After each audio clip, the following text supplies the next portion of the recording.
This is your macroeconomics video on the shifters of the aggregate demand line. So just like with market supply and demand, there are certain things that can shift the entire line either to the right or to the left. Remember, a shift to the right means it's an increase in aggregate demand, and a shift to the left means it's a decrease. So aggregate demand is spending. So anything that would affect spending, doesn't matter what type of spending it is, would shift aggregate demand. So this could be consumption spending, investment, government, or net exports, which is foreigners spending money on American-made exports. If spending goes up from where it was before, aggregate demand shifts to the right. That makes price level and real GDP rise. And if aggregate demand shifts to the left, that means price level goes down and aggregate demand goes down. Now, there are things that can affect how much we can spend. Those things would also shift aggregate demand.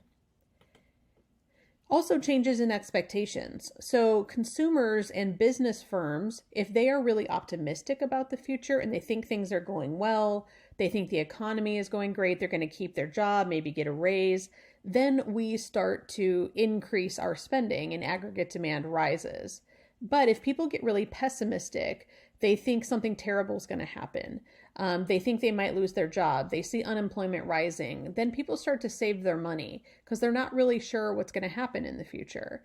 If people start saving their money more or spending less from what they were doing before, that would shift aggregate demand to the left. Some other things that would affect the amount of spending somebody could do is the amount of wealth you have. So if for some reason your income rises or you sell off some assets that you had, whether that's stock or maybe you had a property or a car, anytime you increase the value of the money that you have available, you have now more money to spend. So the minute you buy stock or you buy a bond, that money is saved.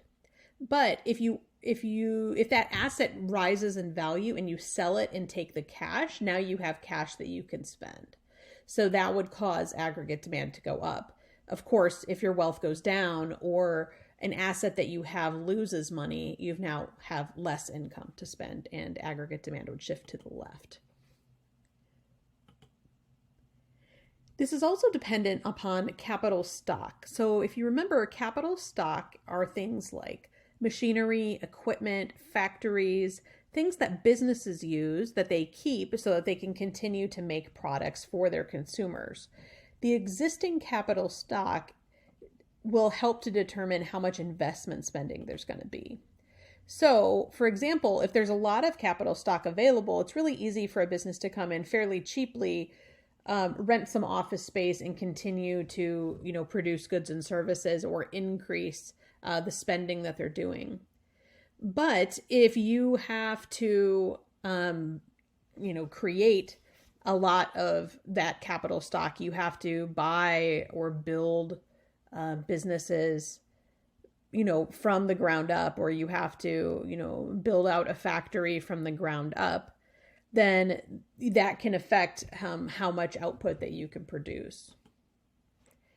The other two things that are going to affect aggregate demand are fiscal and monetary policy. We're going to talk about these separately, and we'll go more into detail on these in later videos. But just kind of the basics of fiscal policy. Fiscal policy is one way for the government to affect the economy. Fiscal policy is the setting of spending and taxation by lawmakers, which is Congress. They decide how much taxes we have to pay, and then they also get to decide how to spend that. So it's taxing and spending, and in our government, fiscal policy is controlled by the legislative branch. So they can decide to do an expansionary fiscal policy, which means they're going to increase government spending or cut taxes. And both of those things are going to shift aggregate demand to the right. The government can also decide to contract fiscal policy, which means they're going to decrease spending or increase our taxes. And those things would shift aggregate demand to the left.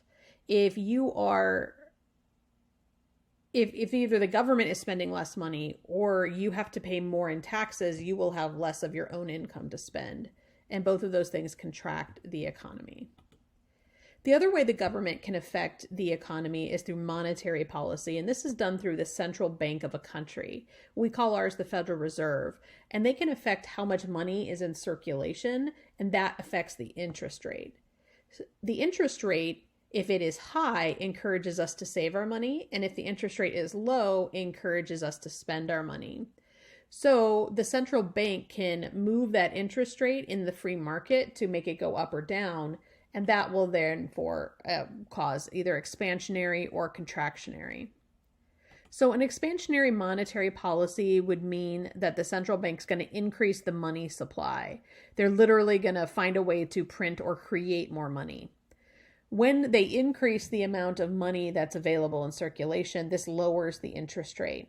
Remember, when interest rates are low, you spend more money because it's really cheap to borrow money to buy a house, to buy a car, or for businesses to expand their business with low interest rates.